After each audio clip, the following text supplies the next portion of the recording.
Good morning. It is Wednesday, October the 5th, and I have been up since 2:30 a.m. because I brought one of my friends down here for a procedure at the Arkansas Heart Hospital. So I told her I would come with her, and she is almost ready to go. Her family went back they live the other direction a long ways, so we kind of met in the middle, and I drove her down. Her family went back. She's in the recovery area now, so everything went good. I have been doing some knitting, as you saw, and we are just waiting to get the green light so that she can go home. So everything went well. She had a heart arrhythmia due to COVID, and it has taken until now to get all the things approved and cleared and everything for her to be able to get the ablation procedure, where they burn some of the nerves, they singe some of the nerves that are causing the fibrillation, and she has a normal rhythm now, so all is well. So that is good news. I'm getting a drink of water, and I'm gonna go wait on them. They asked me if I wanted to go back, and I said, well, y'all go first, and if she wants me to come back, because they can only have a couple of visitors at a time, so they can come, one of them can come get me. So, well, it was a good mail day. I got my concert t-shirt that I ordered. I ordered an extra large women's, and so it's a little snugger fitting than I would normally wear, but I think it looks good on me. I'm pretty proud of it. This is the, I think this is the coin one, but this is from the Highline Concert official merch store. And then they sent me a Highline sticker. And then their record company is Season to Miss. So they sent me a sticker from that. And then this must be one of the other groups that they represent. And then I also got my Bird Crush Club. So let's see what's in it right quick before I go take a nap.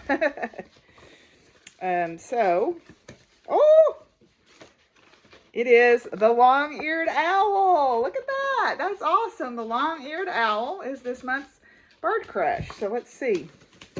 Let's see what the floss is. Here, I'm excited to see what it looks like. Let's see here. I'm trying to do this one-handed.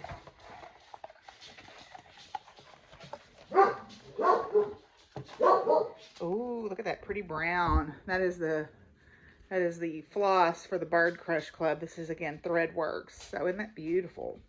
So I got my mail checked. I also got my first advance check for my book. Yay! I'm 5 chapters in on my book, so I'm pretty happy with my progress. So I got that. I'm going to put my shirt up here. I'm not going to wear it. I'm going to put my other shirt back on, and I'm going to go take a nap. Hello, Miss Bun Bun. Hello.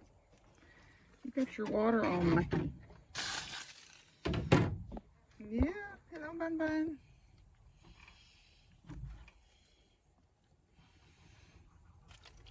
There we go.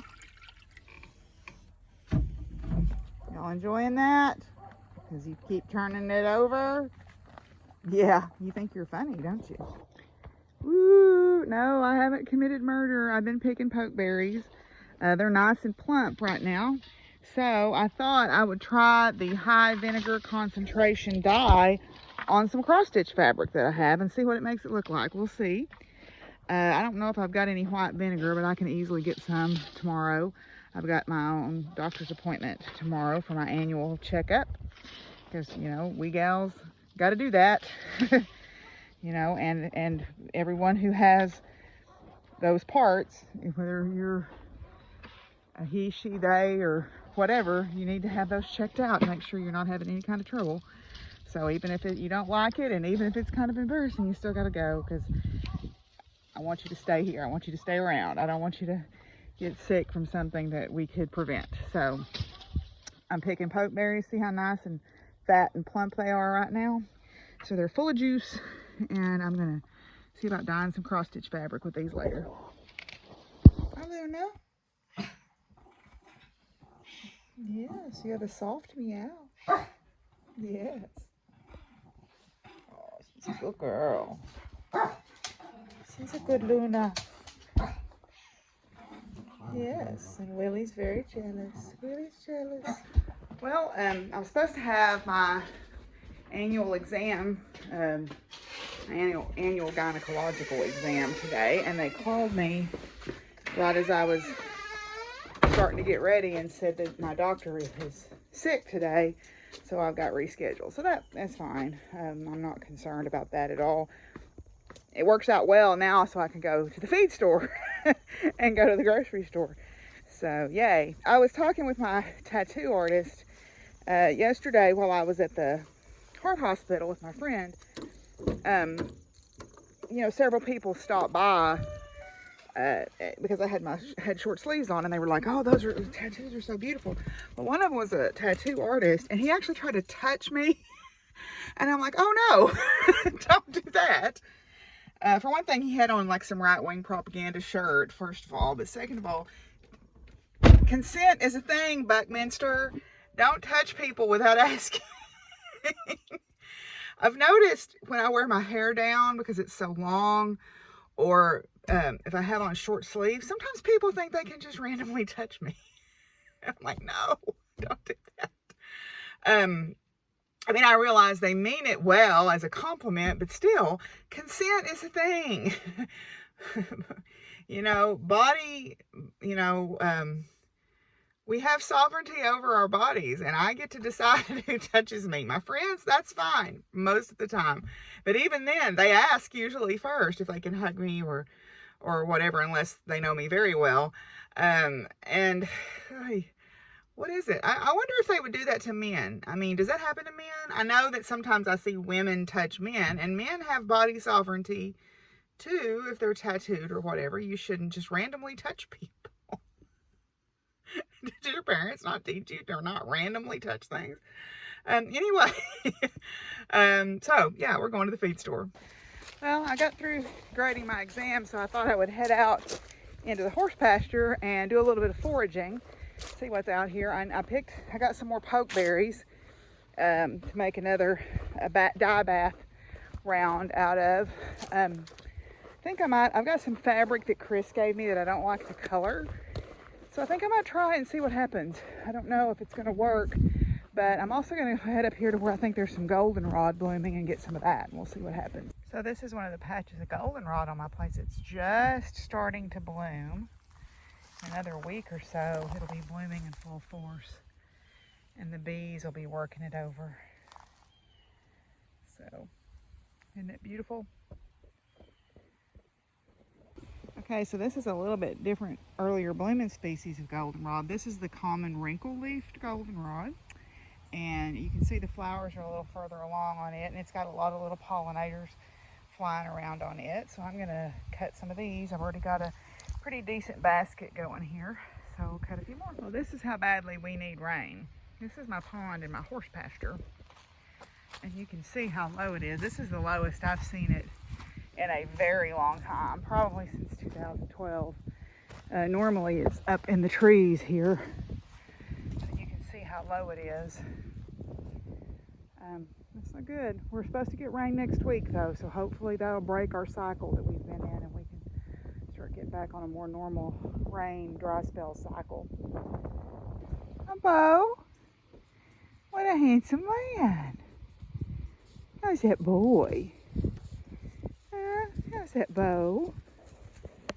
How's that Bo? He's handsome. Hello. Hello, sweet feller.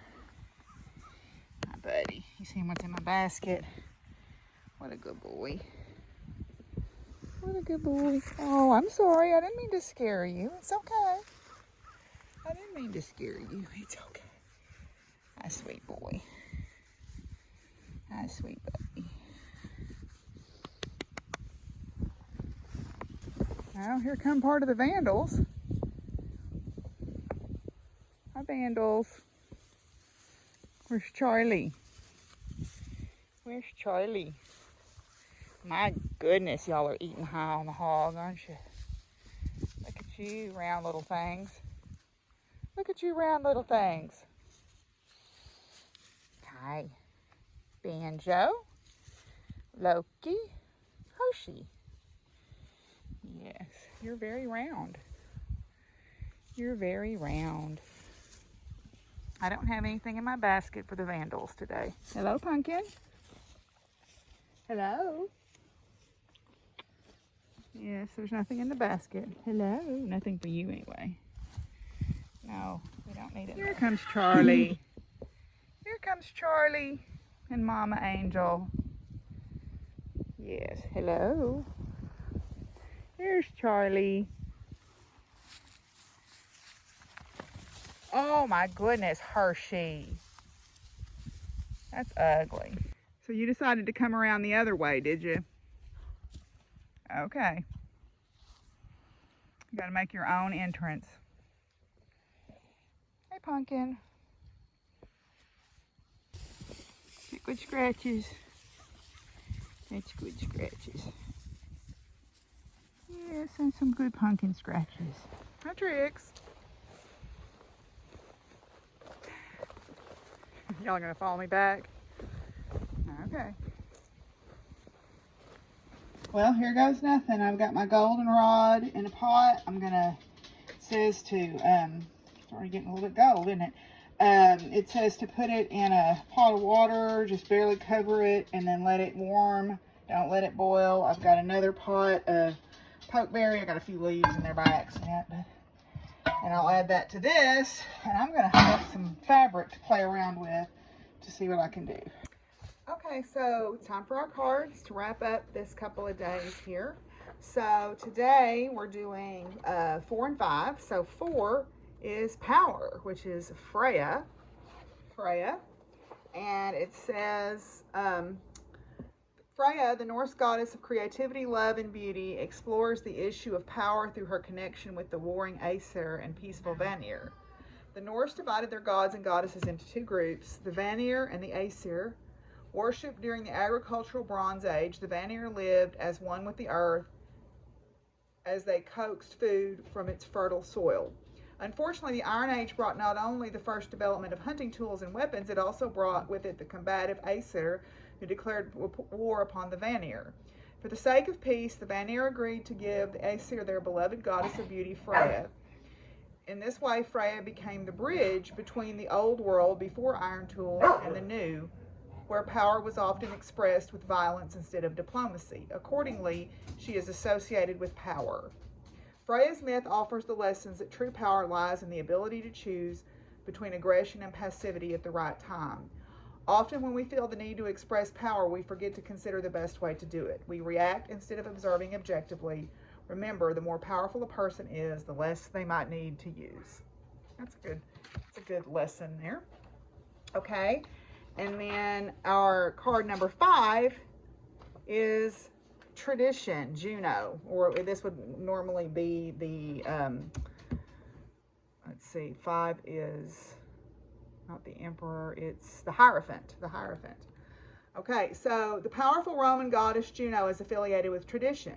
Honored as the patroness of marriage and other traditional rites of passage, this goddess was believed to watch over and protect all women from their first to last breath.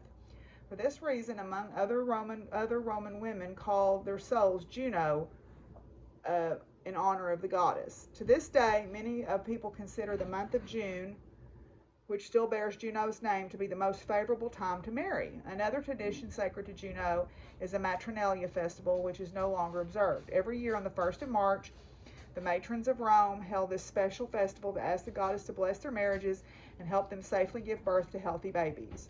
The traditions expressed in Juno's ceremonies gave comfort to their practitioners.